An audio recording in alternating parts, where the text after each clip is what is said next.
Chief, arrest her! I found the blood on her jacket, Dee Dee wailed, though her eyes were dry and razor-sharp. Mom, stop! You know I wasn't even here! I shouted, my voice trembling with a shock that felt like a physical blow. Dee Dee stepped closer, whispering so only I could hear. You were never really a ward, Bertram. You were just an alibi, and today, your time is up. Grissom's shadow loomed over me, blocking the porch light. Don't make this harder than it has to be, kid. I looked at the flashing strobes, the reality of my mother's betrayal finally piercing my chest. There was no more arguing, no more begging for a truth she had already decided to kill. As she tucked her silk shawl tighter and turned her back on me, I felt the world tilt into a cold, mechanical darkness. The heavy, metallic clink of handcuffs echoed against the damp morning air, a sound so final it seemed to strip the oxygen right out of my lungs. It was 3:12 a.m. in Lake Bluff. The world should have been silent, wrapped in the thick gray Illinois mist that rolled off the lake. But my street was alive with the rhythmic, pulsing strobe of red and blue. Those lights didn't feel like safety. They felt like a predatory glare, exposing every inch of my skin to the judgmental eyes of neighbors peering through their heavy Victorian curtains. I stood on the porch of the Ward Manor, the house I had spent my entire inheritance trying to restore, and felt the cold steel bite into my wrists. I didn't wake up to a dream that morning. I woke up to a calculated nightmare. Bertram Ward, Chief Grissom muttered, his voice gravelly and devoid of the warmth he usually reserved for my father's daughter. He didn't look me in the eye as he ratcheted the cuffs tighter. I didn't resist. I didn't scream. I had learned long ago that when the world decides you are the villain, panic only provides them with the script they want you to read. I looked past Grissom toward the shadows of the foyer. My mother, Dee Dee, was standing there, draped in a cream-colored silk shawl that looked like a shroud in the police lights. She held a lace handkerchief to her nose, her shoulders trembling with a grief that looked flawless to everyone except me. I watched her whisper something to the deputy, her eyes downcast. I had to do it, she seemed to be saying to the wind. I had to do it for your own good, Bertram. It was a performance I had seen 1,000 times, the matriarch sacrificing her heart for the sake of the law. But as I stood there, I felt a strange, icy composure settle over me. True strength isn't found in the volume of your voice, but in the integrity of your silence. I glanced at the small, mahogany-framed photo of my father, Haddon, hanging just inside the doorway. His eyes seemed to urge me to hold my ground. Grissom turned me toward the stairs, his grip on my arm firm and unforgiving. He didn't care about the years I spent working as a digital forensic expert, or the way I'd kept this family's reputation afloat. To him, at this moment, I was just a case file. The sirens continued to wail in the distance, a haunting soundtrack to my erasure. As the mist swirled around my ankles, I realized the house I loved hadn't just become a crime scene. It had become a cage designed by the person who gave me life. The air in the garden smelled of wet earth and ancient secrets. Grissom led me toward the side yard, where a floodlight had been erected over a jagged, disturbed patch of soil near the hydrangeas. We received a confidential report, Bertram, Grissom said, finally meeting my gaze with a look of profound disappointment. A murder report. Filed by your own mother. The word murder hit me like a physical blow, knocking the breath from my chest. I wasn't being arrested for a missing person. I was being arrested for a killing I didn't commit. He pointed a gloved finger at the excavation site. There, partially unearthed from the dark Illinois clay, was a sleeve, a heavy olive-drab tactical work jacket. My heart skipped a beat. It was my jacket. The one I wore every day to the lab, the one I had left on the mudroom bench before I went to sleep 5 hours ago.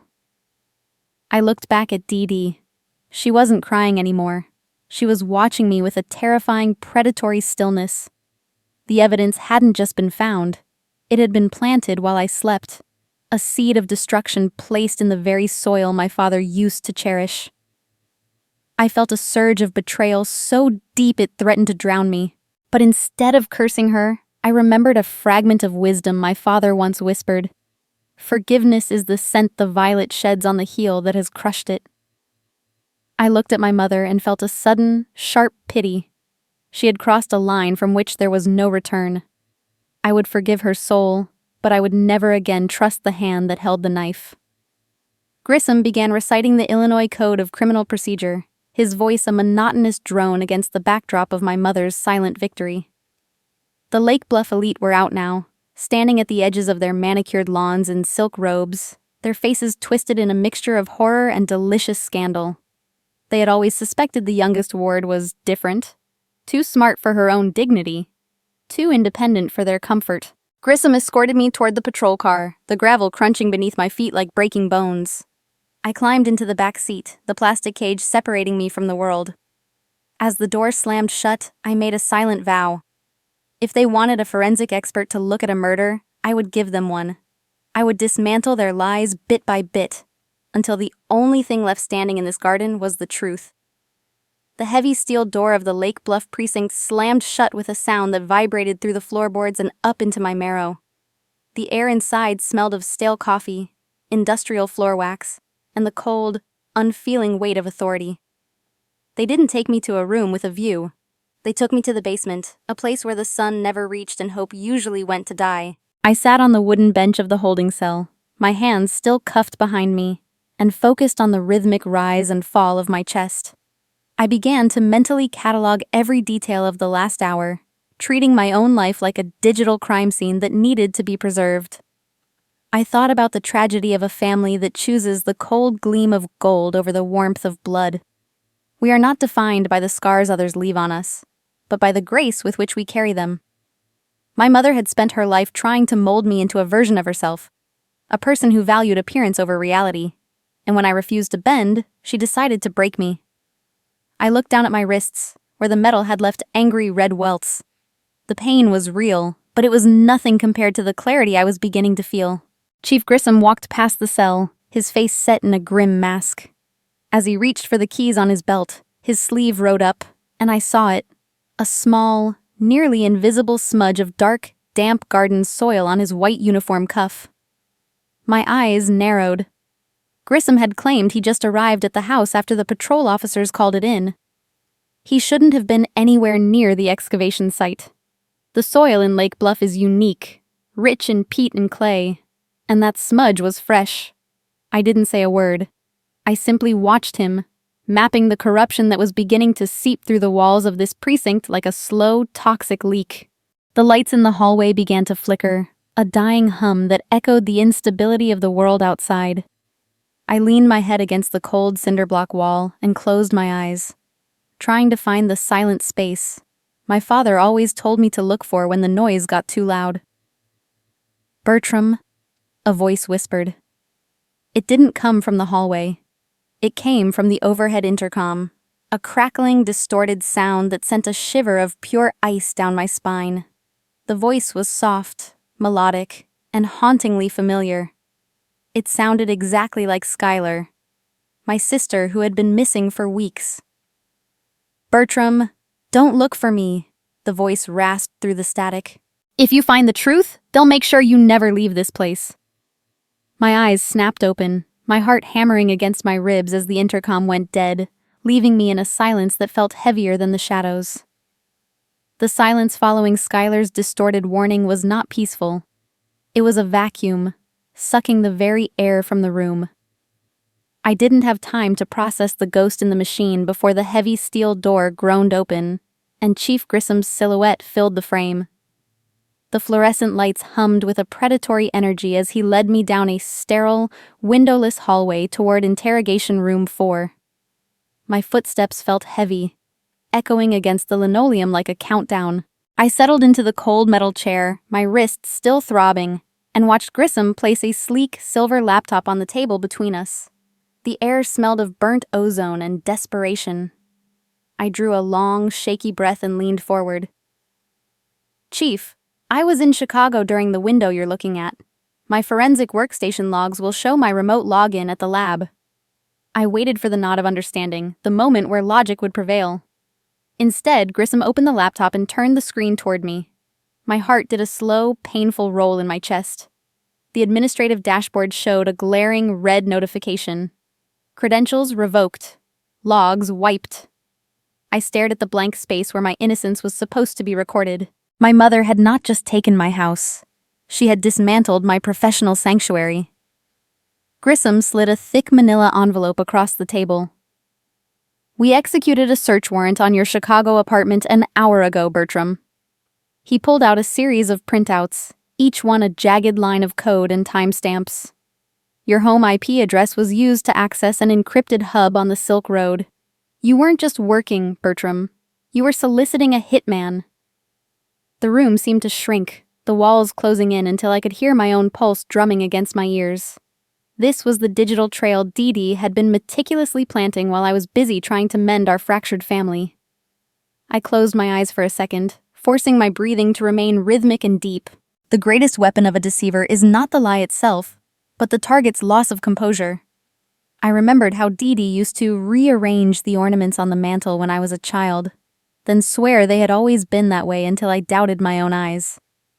She had stolen my access, and she had stolen my sister, but she could not reach the logic tucked away in the back of my mind. I opened my eyes, my gaze leveling on Grissom. The coldness inside me wasn't fear. It was a sharpening of the blade. I shifted my focus to the man across from me, a man who had shared Sunday dinners with my father, Haddon. I noticed the way he checked his watch, a gold-plated luxury piece that seemed far too expensive for a local precinct salary. On his desk, partially hidden by a stack of files, was a glossy brochure for a high-end Caribbean resort. The pieces of the puzzle shifted into place with a sickening click. He wasn't just a misguided officer. He was a silent partner. Dee Dee was paying for his silence regarding Haddon's disappearance, and now she was paying for my conviction. "Under the Brady rule, Chief, you're constitutionally required to disclose any exculpatory evidence," I said, my voice steady despite the bile rising in my throat. "You know as well as I do that these timestamps are suspicious." Grissom let out a short, hollow laugh that didn't reach his eyes. "The digital evidence is prima facie proof, Bertram. A judge isn't going to care about forensic theories when your IP is linked to a murder-for-hire plot." He looked at me with a mixture of pity and arrogance, the look of a man who thought he had already won. I felt a wave of profound disgust, not for the trap, but for the man who had traded his honor for a luxury vacation. Darkness cannot drive out darkness. Only light can do that.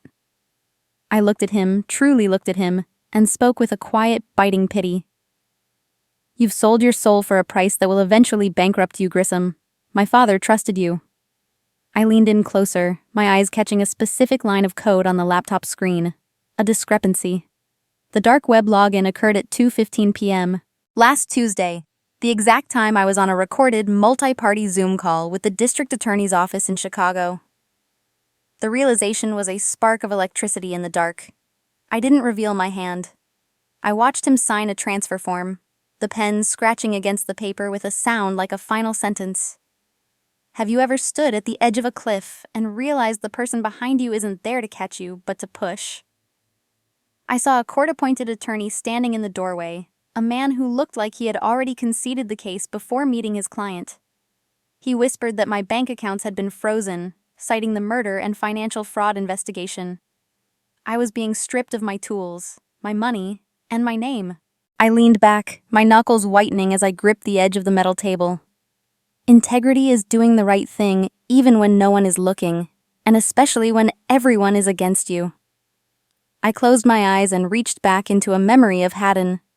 I could see his hands, calloused and steady, showing me how to create a hidden partition on a server, a black box that survived even a system wipe. That memory of love became my fuel, a small, burning coal of resistance in the middle of this psychological war zone. Grissom stood up, the chair scraping harshly against the floor. "Time's up, Bertram. You're being moved to the county jail while we process the formal indictment." He reached for his desk phone, ready to call for the transport team. I watched him, my mind already calculating the backdoor protocols I would need to trigger the moment I got near a network. But before he could lift the receiver, the precinct's main line erupted with a shrill, insistent ring. It was the high-priority line, the one reserved for encrypted government communications. I watched Grissom's face as he listened to the voice on the other end, the arrogance drained out of him, replaced by a pallor so sudden it looked like he'd seen a ghost. His eyes flicked to me, then back to the desk, his hand trembling as he gripped the phone. "Understood." he whispered, his voice cracking. He hung up slowly, staring at the handset as if it were a live grenade. The silence that followed was different now. It was the silence that precedes a landslide. The silence Grissom left behind was a physical weight, thick with the metallic tang of old coffee and the ozone of flickering fluorescent lights. I sat in the dim interrogation room, my body feeling strangely disconnected, as if my bones had turned to lead. Then, the overhead intercom hissed to life. At first, it was just static, a dry, grating sound that clawed at my nerves. But as the frequency stabilized, a voice emerged. It was soft, melodic, and carried the specific warm cadence of the man who used to read me bedtime stories about the stars. "Bertram," the voice rasped, trembling with a fabricated agony. "Why did you lock me away? I can't breathe! Why did you end my breath?"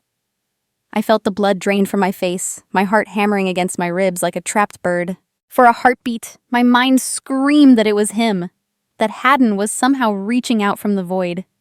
But as I leaned back, forcing myself to listen with the ears of a forensic expert rather than a grieving daughter, the illusion began to fray. The audio was too clean, the emotional dips too perfectly timed. It was a digital ghost, a high-end AI synthesis crafted from the hours of home movies Dee Dee kept in the attic. My mother wasn't just trying to jail me, she was trying to overwrite my memories with a digital nightmare. Chief Grissom re-entered the room, his face set in a grim mask of feigned tragedy. He held up a burner phone, its screen glowing like a malevolent eye. "We just intercepted this live distress call, Bertram. It's traced to a signal relay in the northern woods." He leaned over the table, his shadow looming large against the cinderblock wall. "In addition to murder, I'm adding ongoing kidnapping and elder abuse to your charges. Your father is crying out for mercy, and you're sitting here in silence." I closed my eyes, visualizing the actual vibration of Haddon's laughter, using that memory to shield myself from the fake accusation.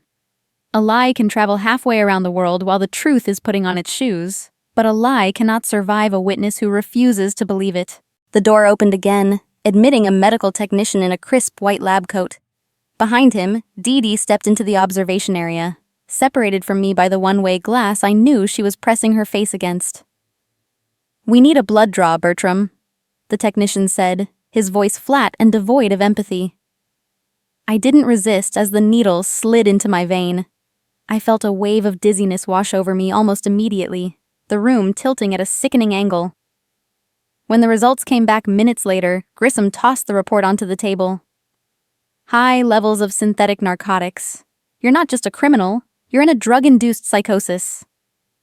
I watched Dee Dee enter the room, her eyes shimmering with the sweetest poison of maternal concern. She reached out to touch my hair and I flinched, my hands beginning to develop a fine, rhythmic tremor.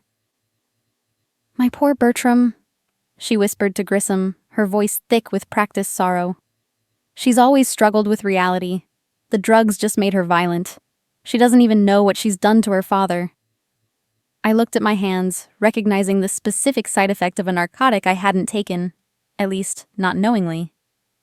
My mother had been microdosing my morning tea for weeks, preparing the soil for this very moment. A profound sadness settled in my chest, a weight heavier than the handcuffs. Looking at her now, I realized the greatest tragedy is not being unloved, but being incapable of loving. Dee Dee had traded the living, breathing reality of her children for a script where she was always the victim and never the villain. I used a forensic breathing technique, slow, shallow, controlled, to bypass the fog in my brain. I wouldn't give her the satisfaction of a breakdown. I remained a statue of stoic defiance, a silent observer of my own legal execution. Grissom began shuffling the paperwork for an emergency involuntary commitment.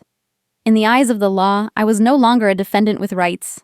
I was a patient to be managed, a person whose voice was now legally considered a symptom of madness. This was the ultimate erasure. If they moved me to the asylum, my forensic tools and my legal standing would vanish. I looked at Grissom, my voice low and rasping but filled with an undeniable strength. "You can lock the body, Chief, but you cannot imprison a mind that has already found its freedom. The truth doesn't belong to you." He didn't answer, his eyes fixed on the vacation brochure still sitting on his desk. He was too far gone to be reached by conscience. I reached into the hidden compartment of my mind, mentally reciting the 256-bit encryption keys my father had made me memorize when I was 12. I felt for the weight of Haddon's old watch against my skin, the one item they hadn't searched thoroughly. Inside the casing sat a physical micro SD card, a piece of hardware that didn't rely on a compromised cloud or a corrupt precinct server. It was my only lantern in this growing darkness. The paramedics arrived, their heavy boots thudding against the linoleum. One of them held a syringe, the sedative gleaming under the harsh lights. "Let's make this easy, honey," he said, his voice patronizingly soft. I didn't look at him. I looked at the monitors on the wall, the ones that were supposed to be recording my confession. Suddenly, a massive power surge rocked the building. The lights died for a fraction of a second before the backup generators kicked in, but the screens didn't return to the precinct logo. Every monitor in the building flickered into life, displaying a grainy, 15-year-old video file. It wasn't an AI synthesis. It was Haddon Ward, sitting in his old study, looking directly into the camera with a weary but determined smile. "If you are seeing this," he began, his voice authentic and resonant, "it means the silence has finally become too loud." The image of my father's face on the precinct monitors acted like a chemical stabilizer, freezing the chaos in the room. Dee Dee's scream was still ringing in the rafters, a jagged sound that tore through her carefully curated mask of maternal grief. Chief Grissom stood frozen, his hand hovering over the sedatives, his gaze locked onto the grain of a video that shouldn't have existed. In that split second of institutional paralysis, I found my opening. My mind, sharpened by years of digging through digital ruins, moved faster than their fear. I leaned toward the terminal on the desk, my movements fluid and deliberate, despite the fine tremor still echoing in my fingers from my mother's poisoned tea. "Chief, that video is playing from a local cache on your own server," I said, my voice cutting through the static like a forensic blade. The power surge didn't just glitch the system, it opened a diagnostic port. I didn't wait for his permission. I began typing, my internal rhythm taking over as I bypassed the precinct's surface-level security. Grissom was too stunned to stop me, his eyes darting between the ghost of my father and my flying fingers. I wasn't just proving my technical skill, I was reclaiming my agency. Technology is a mirror. It doesn't just show the truth, it reflects the intent of the one holding it. I needed to show Grissom whose intent was currently polluting his precinct. Within seconds, I breached the Ward Estate's security hub via a remote backdoor Haddon had taught me when I was barely a teenager. I pulled the raw data from the 3 a.m. murder footage and ran a quick frame analysis. It was a reverse deepfake. I showed the wireframe overlays to Grissom, pointing out the pixel bleeding around the Bertram figure. "This isn't just a frame-up, Chief. Look at the metadata. These voice samples were harvested from family home movies." I felt a cold clarity settle over me. The truth doesn't need a loud voice to be heard. It only needs a witness who refuses to blink. I was becoming that witness, standing between my father's memory and my mother's malice. I dug deeper into the estate's auxiliary power logs, searching for the anomaly that had been nagging at the back of my brain. Then, I saw it. A massive, sustained energy spike from exactly 8 days ago, centered in the industrial-sized walk-in freezer in the mansion's basement. My breath hitched, a sudden, sharp pain lancing through my chest. Skylar hadn't disappeared last night. She had died a week ago. Dee Dee hadn't been looking for her.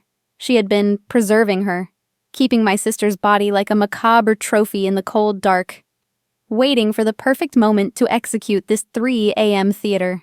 The human toll of that realization hit me with the force of a tidal wave. I saw a flash of memory. Skylar at 7 years old, laughing as she shared her favorite stuffed rabbit with me after I'd scraped my knee. She had been my protector once. Now, she was a pawn in a game of blood and gold. Evil is not a person, but the choices they make when they think no one is watching. I closed my eyes for a heartbeat, offering a silent prayer for the sister I had already lost, promising her that justice would be the only blanket I'd lay over her grave.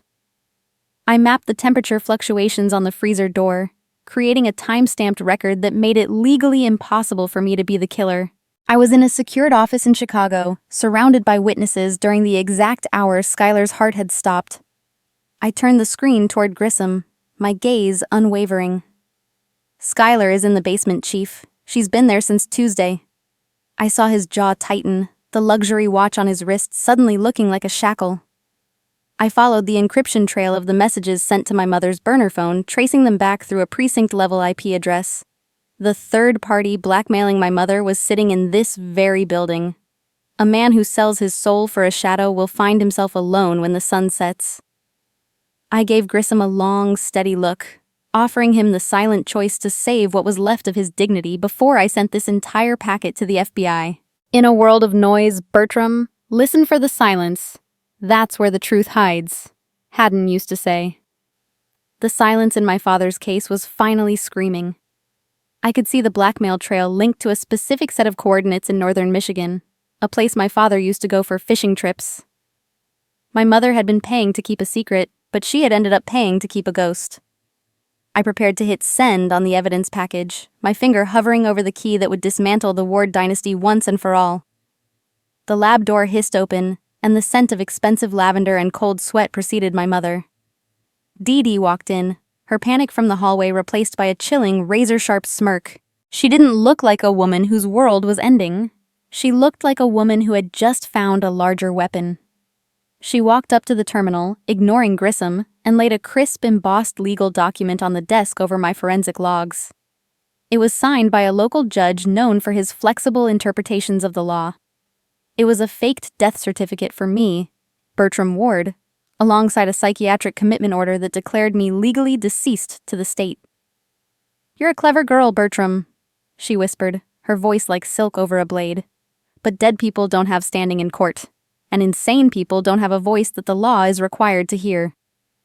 I stared at the paper, my legal existence being erased by the stroke of a corrupt pen. She wasn't just trying to jail me, she was trying to unmake me, to turn me into a non-entity before I could speak the truth to the world. I felt a surge of shock, a momentary darkness, but I gripped the edge of the desk until the wood bit into my palms. I was still here. I was still breathing, and I was still my father's daughter. The cold mahogany of the desk was the last solid thing I touched before the world dissolved into a series of fluorescent-lit hallways and the sterile scent of antiseptic. I didn't fight when the orderlies took my arms. I didn't scream when Dee Dee stood there, holding that embossed death certificate as if it were a holy relic. She had played her hand with a surgical precision that made my stomach churn. By declaring me legally dead and mentally incompetent, she hadn't just silenced me. She had removed me from the protection of the very laws I had spent my life studying. I was no longer Bertram Ward, the forensic expert. I was a non-entity. A ghost being ushered toward a grave made of white tiles and padded walls. As they prepped me for the transport van, my mind retreated into a hardened shell of logic. I focused on the weight of the old watch still pressed against my skin. It was more than a keepsake now. Deep within the encrypted partitions of my father's final case files, I had found a hidden failsafe. A digital fortress Haddon had built for this exact scenario. He hadn't just disappeared. He had stepped off the board to build a secondary reality, a place where the truth was guarded by codes only I could break. Violence is the last refuge of the incompetent, and silence is the first weapon of the wise. I looked at the orderlies with a calm empathy that seemed to unsettle them. They were just gears in a machine they didn't understand, while I was the one who knew exactly how the engine worked. The air inside the transport van was stale and tasted of recycled plastic. Dee Dee sat across from me, the silhouette of her perfect hair outlined by the passing streetlights. She looked at me not with hatred, but with a terrifying, twisted mercy. "I'm saving you from yourself, Bertram," she whispered, her voice a soft purr against the hum of the tires. "By erasing the person you've become, I'm giving you a chance to be nobody, and nobody can't be hurt by the truth." I remained silent, the rhythmic bumping of the van allowing me to count the seconds. Every turn, every stop, I was mapping our route in my head. We weren't headed toward the state hospital. We were moving toward a private facility in the deep woods, a place where families paid to have their secrets managed until they faded into the floorboards. I closed my eyes and reached back for Haddon's voice. "The greatest walls aren't made of stone, Bertram. but of the stories we tell ourselves. Never let them tell yours. My mother was trying to tell a story of my madness, but I was busy writing the code for her downfall. I felt the tiny subdermal RFID chip in my wrist, a safety device my father had insisted on when I was a child. I had spent years thinking it was just a father's paranoia, but as I pressed it against a specific metal latch on the van's interior, I felt the faint, microscopic heat of it activating. It was a beacon, a silent cry for help to a prearranged legal response team that existed outside the reach of Lake Bluff's local corruption. The van slowed down, the gravel crunching under the wheels as we approached the iron gate of the psychiatric hospital. This was where the tension reached its peak. I looked at Dee Dee, and for the first time in hours I raised my voice. Her tone was even, devoid of the panic she wanted to see. You can bury the seed, but you forget that it was born to sprout from the earth. Suddenly, I felt a deep pity for her. She had traded her daughter, her husband, and her soul for a pile of paperwork that would soon become her prison. Falsifying death certificates and kidnapping a legal citizen were federal crimes that no corrupt local judge could cover up. I watched the color drain from her face as she realized I wasn't pleading. I was informing. The legal maneuver was already in motion. If I could survive the next hour without being drugged into oblivion, the very document she held would become the evidence that sent her to a federal penitentiary for the rest of her life. She reached out to slap me, her hand trembling with a sudden, frantic rage, but she stopped halfway. She saw the light in my eyes, a light that didn't belong to a victim.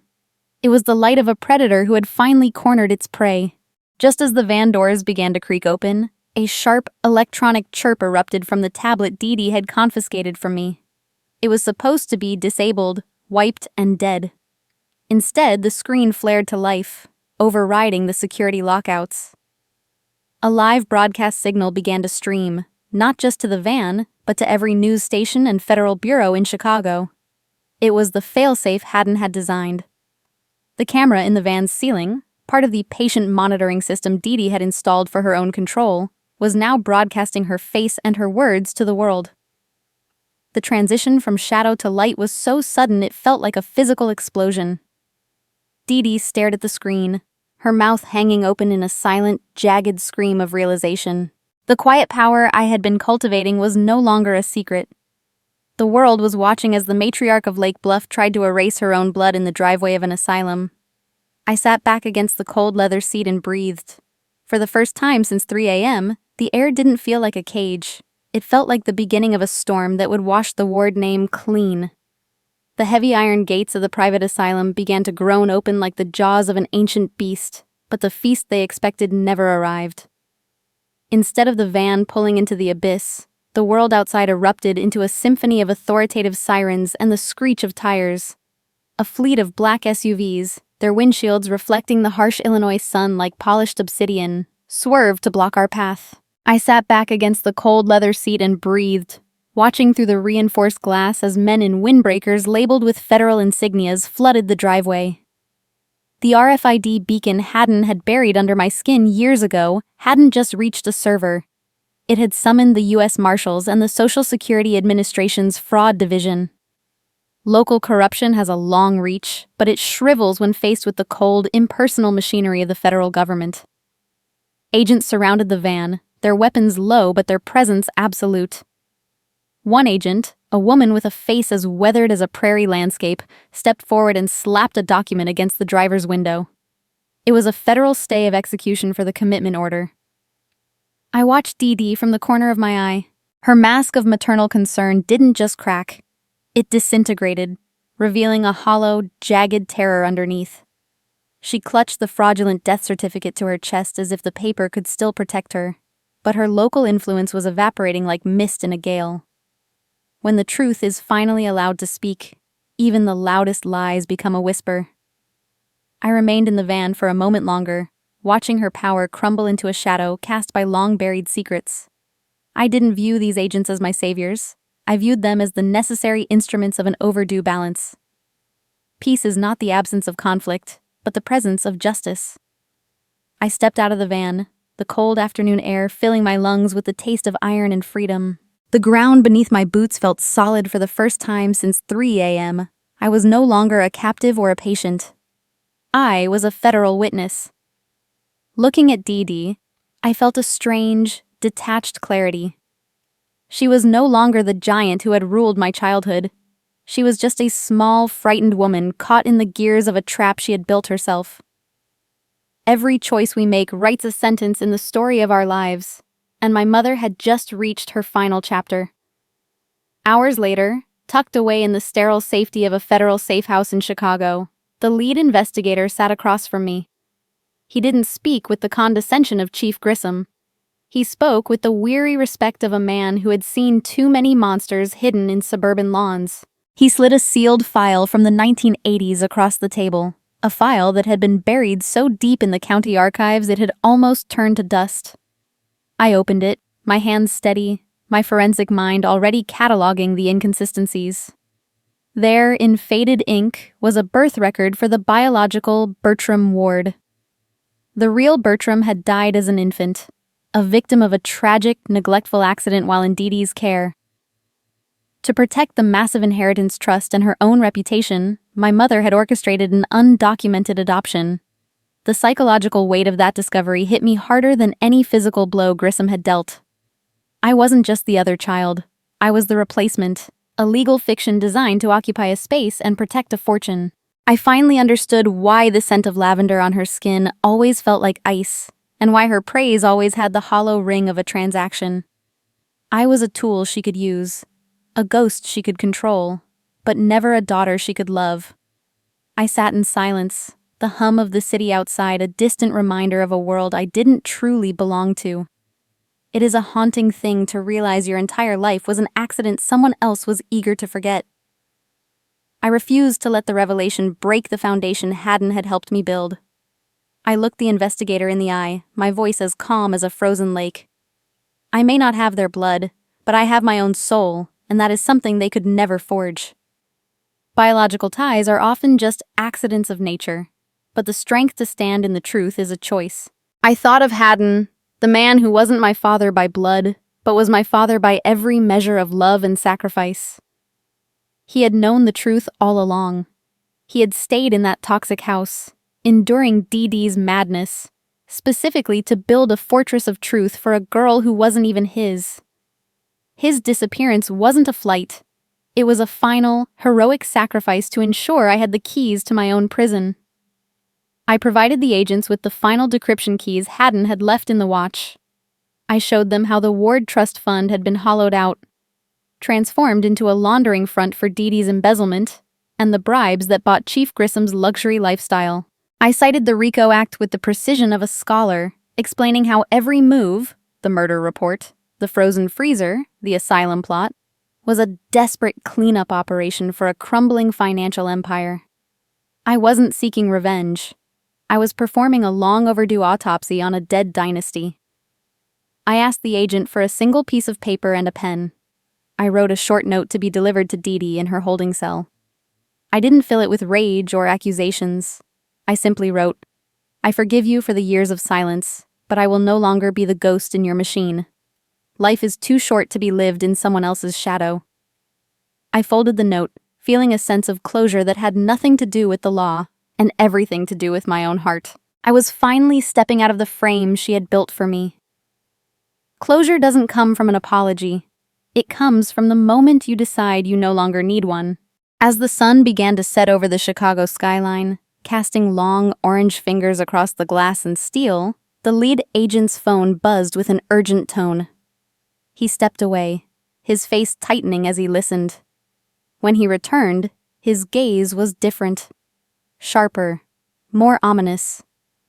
"The forensics team just finished scanning the garden at the Ward estate," he said, his voice dropping to a low murmur.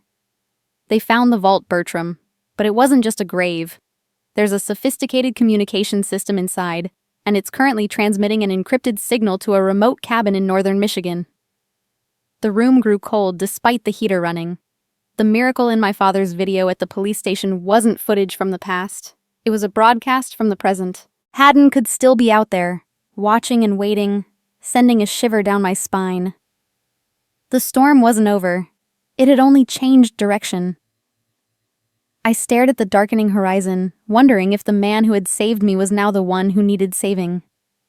The Chicago skyline was a jagged crown of glass and steel against the deepening amber of the horizon, but my journey led me away from the city's hum, back toward the silent, mist-shrouded streets of Lake Bluff.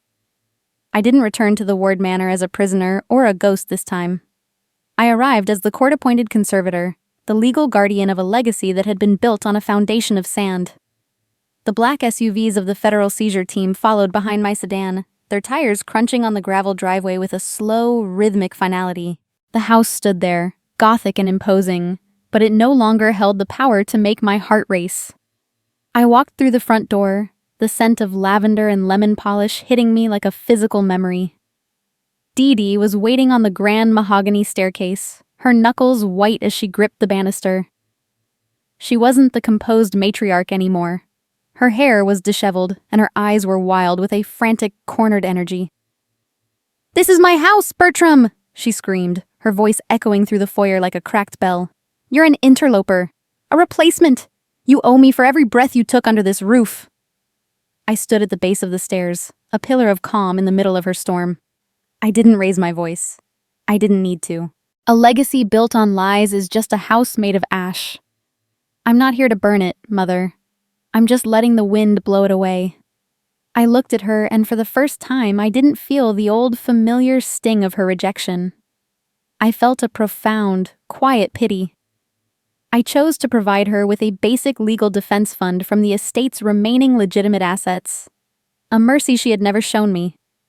The best way to deal with a person who has wronged you is to not be like them. I wasn't there to destroy her humanity. I was there to reclaim my own. I handed the federal agents the inventory of the mansion's hidden safes, my movements deliberate and steady. The legal dismantling moved with the cold efficiency of a winter tide. I utilized my forensic access to execute an identity nullification protocol on the trust accounts. I didn't steal the money to line my own pockets. I returned every cent to the victims of Dee Dee's decades of embezzlement and predatory fraud. I watched as her financial existence in the high society world of Lake Bluff was systematically erased. Then I turned to Chief Grissom, who stood in the corner of the room, his head bowed. I presented him with the federal indictment for RICO violations and accessory to murder. It was a tragic irony that the man who sold his badge for a gold watch would now spend his remaining years counting the seconds in a federal cell. I didn't forget Skylar. I made sure she was finally removed from that basement freezer, not as evidence, but as a sister. I organized a proper, dignified service under the old oak trees at the edge of the property. Justice is the only way we can truly say goodbye to those we loved and lost in the dark. I stood by her grave, whispering a promise that her name would no longer be associated with a lie. Evil often hides in plain sight because it assumes we are too afraid of the light, but I had spent years in the shadows learning how to see in the dark. My silent observation hadn't been a weakness. It had been my greatest tactical advantage. Later that evening, I visited the county detention center. I sat behind the glass, looking at Dee Dee in her orange jumpsuit.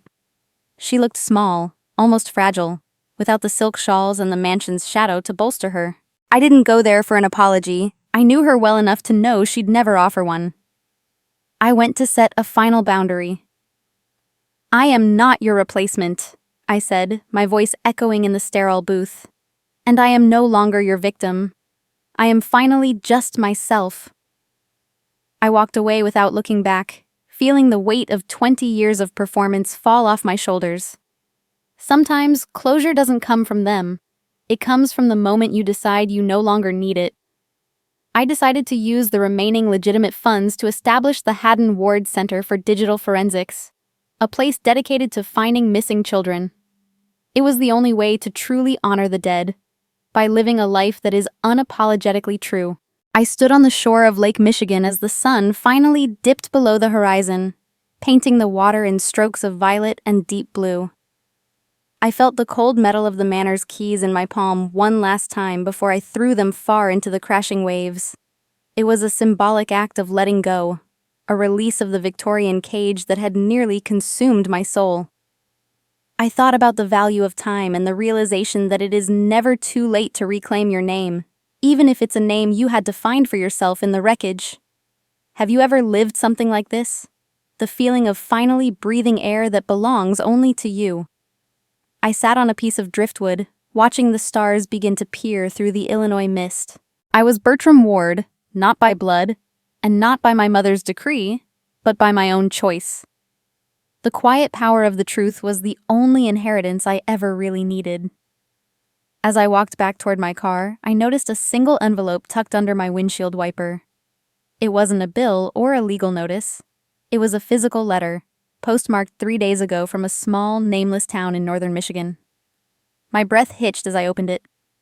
Inside was a single, unfaked photograph. It showed Haddon Ward, older and grayed but with the same kind eyes, holding a copy of today's newspaper. On the back, in his unmistakable, steady handwriting, were 3 words. "Keep listening, Bertram." My heart hammered against my ribs, not with fear, but with the spark of a new, clean mystery. The storm had passed, but the horizon was wider than I ever imagined.